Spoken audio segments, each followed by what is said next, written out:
여당이 이렇게 메가시티를 내세운다면 야당은 경기도 분도를 또 내세우고 있습니다. 쉽게 말해서 경기도를 북도와 남도로 나누겠다, 뭐 이런 이야기인데요.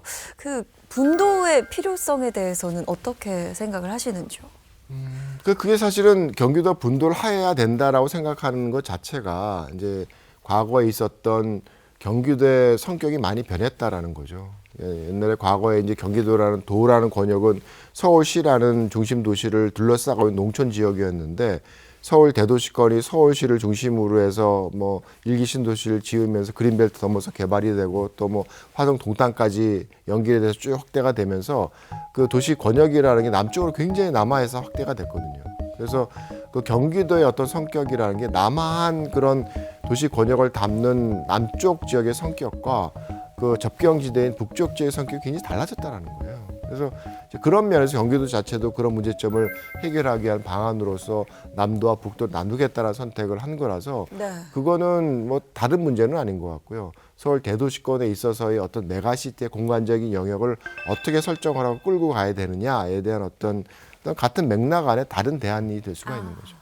방금 같은 맥락 안에 다른 대안이 될 것 같다 이렇게 말씀하셨는데 실제로 지금 여권에서 최근 뭐 경기 분도 이야기를 하고 있거든요. 근데 관련해서 개혁신당 이준석 대표 같은 경우에는 메가시티와 경기도 분도의 양립에 대해서 약간 부정적인 목소리를 좀 냈단 말이죠. 이거에 대해서는 어떻게 생각하세요? 메가시티라는 게 서울의 문제, 서울시의 문제가 아니라 네, 네. 실질적인 서울 대도시권의 공간적인 영역을 포괄하는 그런 어떤 도시 협의체 혹은 뭐 그게 뭐 지금 시도되는 부분적으로 시도되는 것처럼 뭐 편입의 형태로 갈 수도 있고 경기도가 아닌 하부 시들 간의 어떤 협력체의 어떤 형태로 갈 수도 있겠죠. 그게 이제 서울 대도시권을 실질적으로 포괄하는 여러 가지 연계 구도를 만들어내는 이제 그림이 될 텐데 이제 그런 구도에서 북도의 성격은 분명히 다른 것 같아요.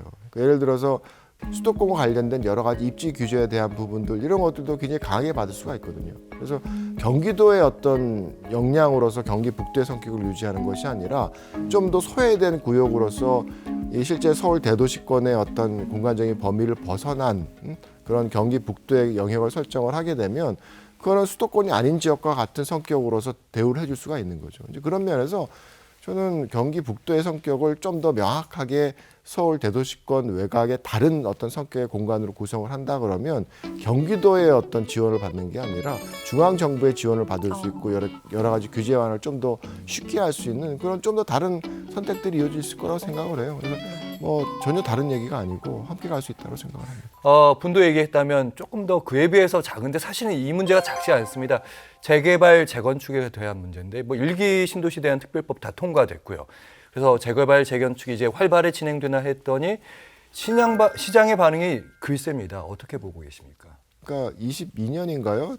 대선 시기 초반에 제가 이제 그 일기 신도시가 있는 5개 시장들이 주최한 세미나에 이제 좌장을 본 적이 있는데 그때 이분들이 원했던 거는 수직 그 증축이 허용되는 리모델링이었어요. 그걸 이제 활성화해서 기존의 일기 신도시 지역들을 좀 더 좀 개선을 해보자라는 게 이제 그 시장님들의 욕심이었었는데 재개발, 재건축은 다 무너뜨리고 다시 짓는 거고 그렇죠. 리모델링이라 하신 말씀은 기존의 이제 건축물에 대한 부분을 인정을 하고 거기에 대해서 한 3층 정도를 더 높여서 짓게 허용을 하는 거죠. 수직 증축의 어떤 정도라든가 뭐 이런 것들에 대한 부분이 이제 규제가 있었기 때문에 그걸 좀 더 개선을 해보자라는 게 이제 욕심이었는데 갑자기 니네 재건축 할 수 있어라고 던져버린 게 이 얘기의 시작이었거든요.